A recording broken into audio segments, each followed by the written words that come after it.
A lot of people, they just take the hereafter, like especially kuffar, as like a myth or a story, and they don't really care about it. They kind of turn a blind eye to it with their desires of this worldly life, and including many Muslims who have fallen into sins and fallen into the wrong path. When they hear about a punishment, and this is one of the beautiful things about the Quran, when it talks about those hardships on the day of judgment or about the hellfire, it kind of wakes some people up. They kind of get, they get their attention is grabbed because they don't want to be in that hard situation. So then they come and ask about it. And one of the first things people do is to kind of deny it. It could kind of be like, yeah, right. Like, really, we're going to be dead and bones and graves, and then we're going to be raised again.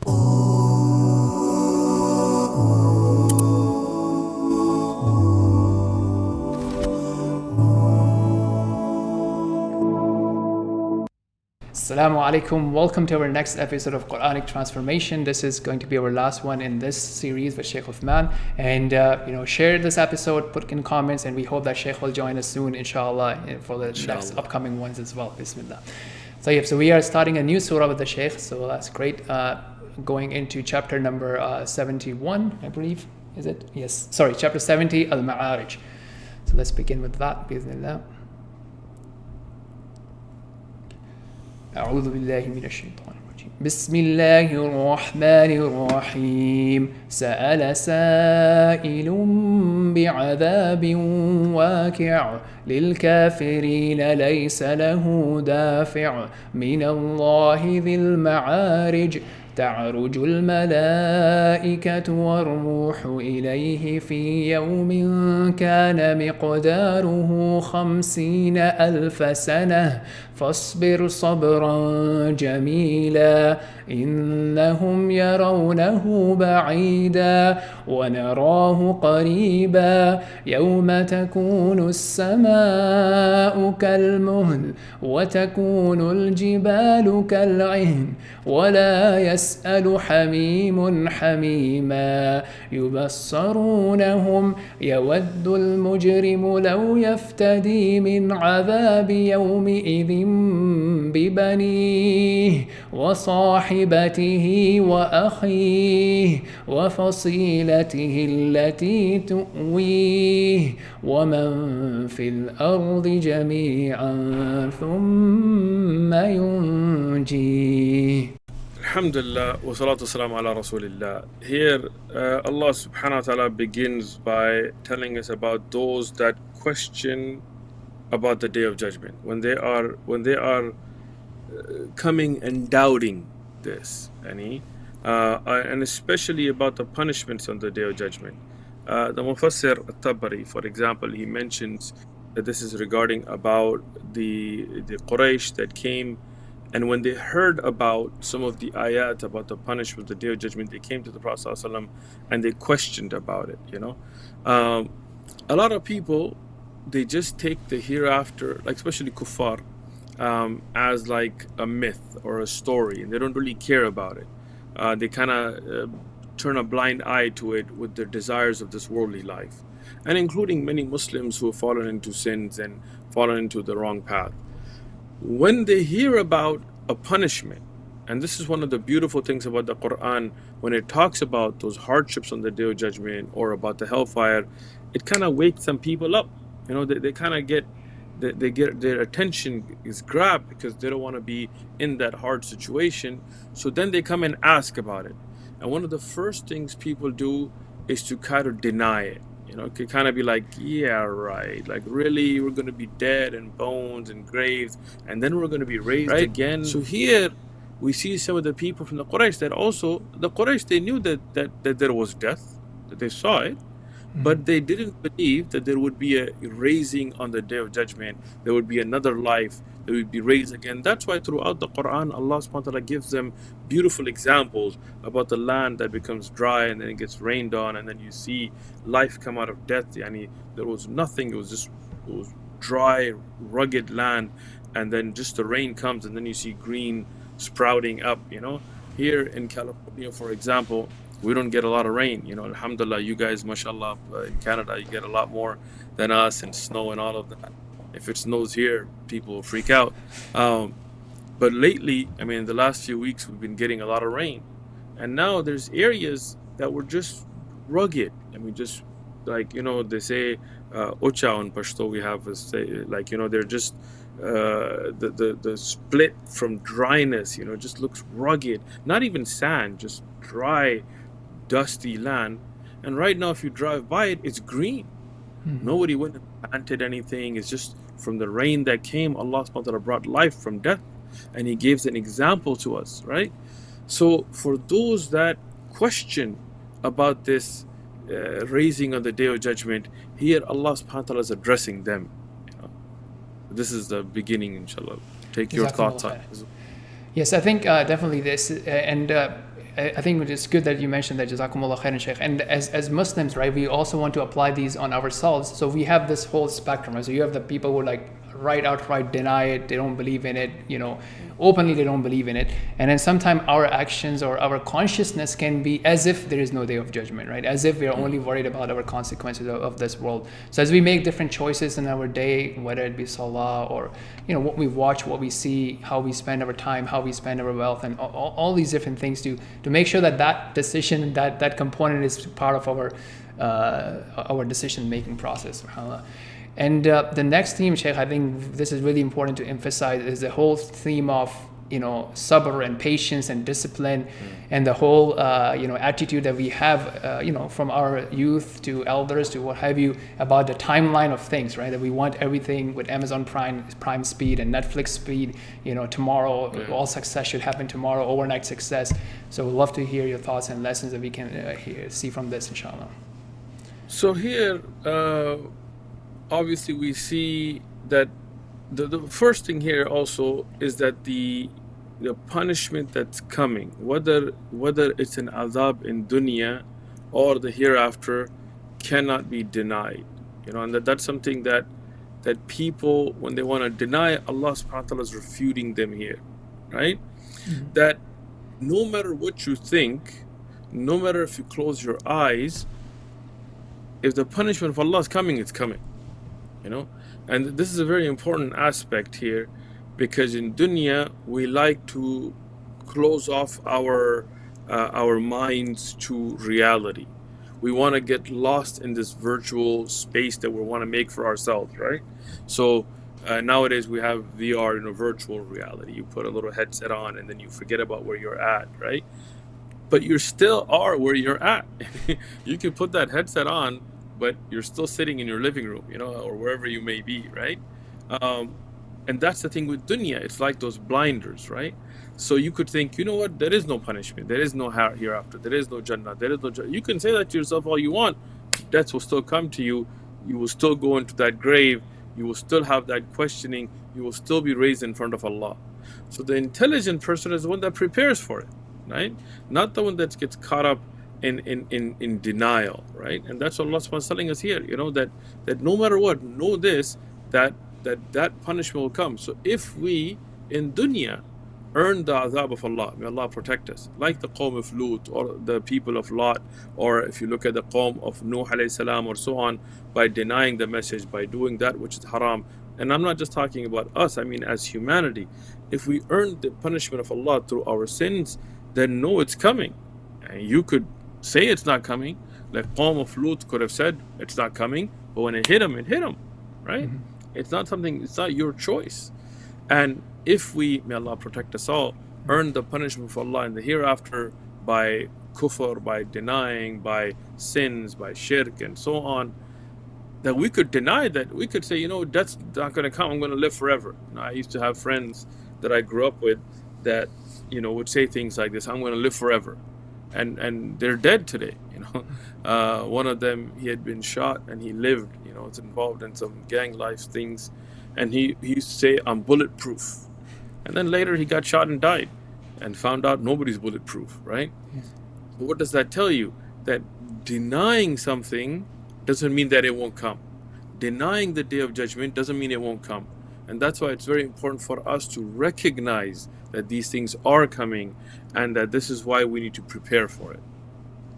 Jazakumullah khairan. And So just on the general theme of sabr, right? So, here obviously Allah subhanahu wa ta'ala is starting with the Prophet of Allah sallallahu alaihi wasallam. Whatever thing that we are doing in life, right? Whether you are in the field of da'wah or trying to be a da'i or an engineer or a businessman, a philanthropist, whatever you are or you want to be, I think just realizing that, it's something that's going to take time and effort, right? Dawah takes effort. It's not that you're going to be like Sheikh Uthman tomorrow and then you can argue and what have you and people would engage with you, right? So even engaging people is an art and talking to them or whatever field you're going towards, I think, especially for our youth, to have that sort of work ethic, to have deep work and patience and discipline and whatever you try to achieve in your life, and be consistent with your habits and consistent with your progress, and look at the long. And this is a common theme in Quran as well. Allah subhanahu wa ta'ala clearly gives us two elements for success with ista'inu bis sabri was salah, right? So you keep your discipline, you keep your patience, and you don't miss out on your prayers and obligation to Allah subhanahu wa ta'ala, and reliance and tawakkul and dua. So I think I'd definitely like to emphasize that as well. Of course, sabr is one of the keys that we find in the Quran, and one of the keys to success. Inna Allah ma'sabirin, verily Allah is with those that are patient. This is a statement that if we need to think about and bring into our lives.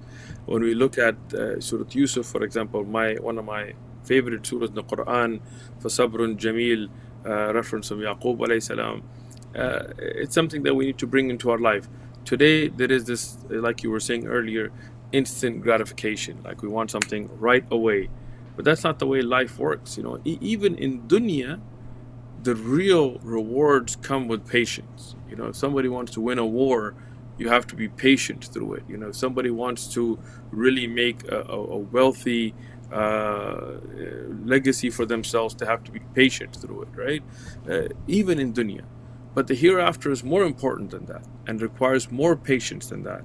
And the Sahaba radiyallahu anhum, you see the hardships they went through, and they were patient, and Allah made them successful in dunya, gave them victories in dunya, and definitely successful in the hereafter in Al-Jannah.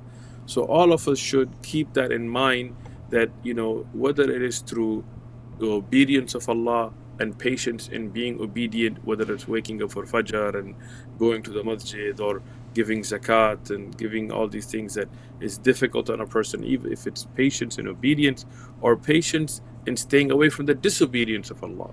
You're tempted by dealing with riba, or with a sister tempted to give up the hijab, or a brother tempted to engage in illicit relationship, and they're patient in staying away from that sin. Or it's patience during some test that Allah subhanahu wa ta'ala puts upon you, whether it's sickness or financial hardships or so on. But that patience is what leads to Jannah. That patience is what leads to the rewards of Allah. So we always ask Allah subhanahu wa ta'ala for that patience. Jazakumullah khairan, Sheikh. So with the last ending themes, I think I see two themes here that what comes to my mind as based on my current state. One is, I think, one reason that people try to be very disobedient or arrogant or rejecting Allah subhanahu wa ta'ala in their life is their pursuit of success and big wins, or what people would call moonshots, and really aiming for either the skies now, or trying to establish societies on Mars or whatever it is. And I think the next two verses talk about the state of these things at height, whether it be sky, the moon, the Mars, or the mountains.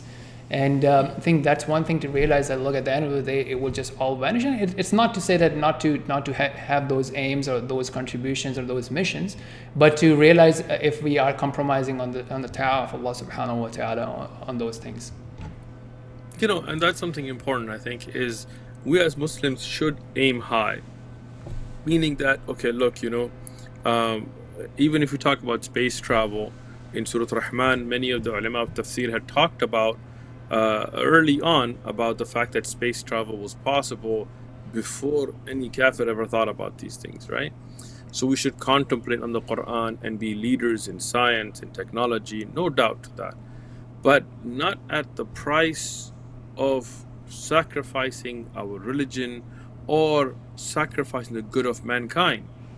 Like if we look at the space program, many good things came out of it. I don't deny that. I mean, even microwaves and all that technology came out of it, right? But imagine all that time and money and effort having been spent on improving social welfare or life standards or this, like till today, we don't have a cure for the common cold. Till today, we don't have cures for some malaria and diseases that kill millions of people around the world. I mean, if you put them together, and we haven't dealt with the inequity in how life standards around the different parts of the world are. We haven't dealt with many social ills like rape and molestation. So you see, a lot of these very important things are kind of put to a side. And then we're like, I want to get to Mars. I want to get to this. I want to get to that. Okay, we got to the moon. What did we really do for mankind? We brought some dirt back. Oh, like, right? So, and again, like I said, Muslims should be at the forefront of science and technology and STEM jobs and all of that. I'm not against that. But at the same time, we should also think as humanity, what are we doing? To what end? Right? And that's why to work towards making people's life better in this dunya is a noble goal. We should work towards that and put our efforts towards that. But the most important thing is to work towards saving people in the Akhirah, because the life of the hereafter is never ending. All right, Jazakumullah khairan. And the last theme, which is another big pillar or cause that cause people to stay away or be away from Allah subhanahu wa ta'ala, is human beings, other human beings, right?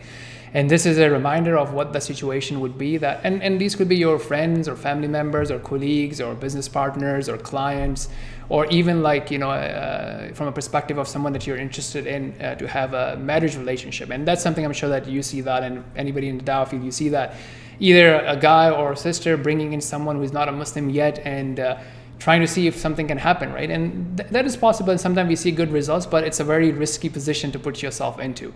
And that becomes a cause for people to disobey Allah subhanahu wa ta'ala, pleasing any sort of other human being. And that's the last set of verses that we read about what would the situation be in terms of alliances and allegiances on that day. Allah protect us. Yeah, for sure. Our loyalty, and we talk about the concept of wala wal bara, and our love has to be for the righteous or for the right people. And Rasulullah sallallahu alayhi wasallam told us in the Sahih Hadith, al-mar'u ala deen khalilih, a person is upon the religion of their friends. So one should be careful who they befriend. And especially when you take somebody's awliya, somebody who's very close to you, somebody you take sincere advice from, somebody who's guiding force in your life, it has to be the believers, it has to be the righteous. Even amongst the believers, you should try to always keep company with good people. Rasulullah sallallahu alaihi wasallam gave the example of the righteous friend and the evil friend, like the one who has his friendship with somebody who owns a business with atar, like the good smells, the perfumes or colognes and so on, and the one who has friendship with a blacksmith. If you're friends with somebody who owns an atar shop and you go there and at least you smell the beautiful smells there, maybe they'll spray some on you, maybe they'll give you a little atar on your hand, maybe they'll give you some as a gift, maybe you'll buy some, but you're going to be around a beautiful environment. If you're friends with a blacksmith, and again, no disrespect to blacksmiths, but if you go and hang out with them, you're gonna smell like smoke. You're gonna walk out, you're gonna have ambers that are gonna burn your clothes and so on. So you have to keep a conscious mindset of your group of friends. And then again, here in the ayat we see that the day of judgment, Allah subhanahu wa ta'ala talks about it being 50,000 years, and knowing, as the ulama of tafsir have explained, that this is even in segments. Some are 1,000 years and some are 50,000. Yom here is not just 24 hours. This is a period of time. Imagine what we're going up against. What is our life? 20 years, 40 years, 70 years, 100 years, maybe at most you live 200 years. What is that compared to 50,000 years? I mean, imagine that, right? And that's just the judgment part, right? Imagine now the life in Jannah and the life in Jahannam. May Allah protect us from Jahannam and His Jannah. Never ending life, right? So put things in perspective. Right. Jazakallah khair, Sheikh. So, and I think just to build on that example of blacksmith, or I don't know, at some point I think we'll start calling them some color neutral term. But until then, so if you happen to be in that scenario, right? I think that's something like, let's say, being in the West, you may be pursuing STEM or technology, what have you, and you may be in a situation there, majority of your time is being spent with people who may be great and beneficial for you, let's say in the terms of dunya, but maybe really, really harmful in the terms of akhirah.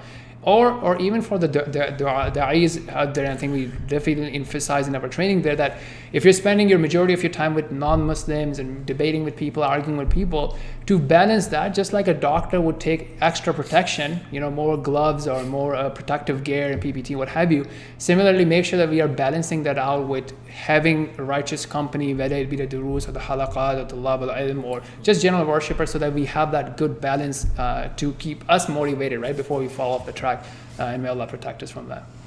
I mean, and that's one thing I always advise our brothers and sisters not to waste time. Look, even when you're driving,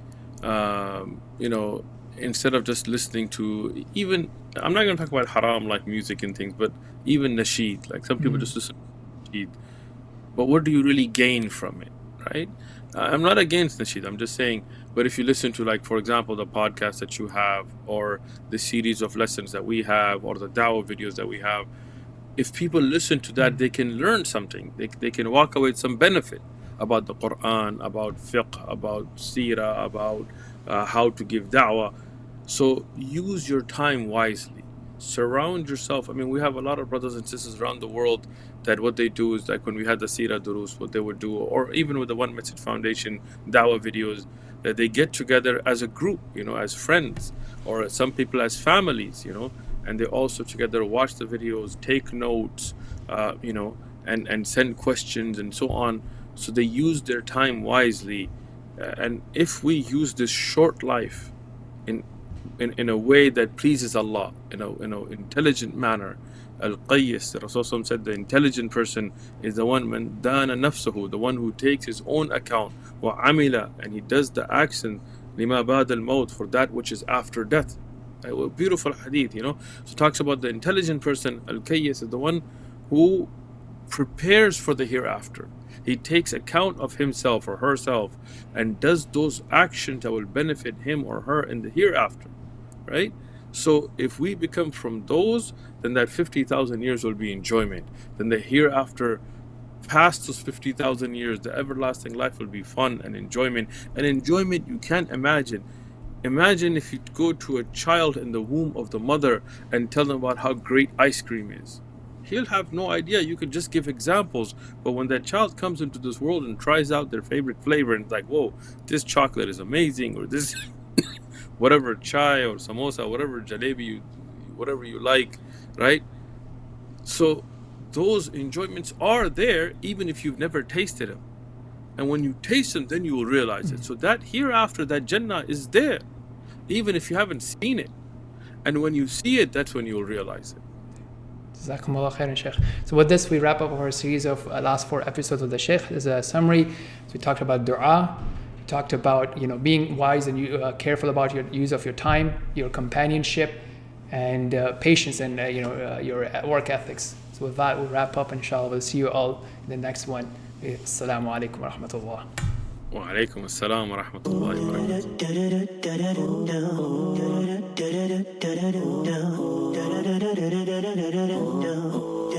وبركاته.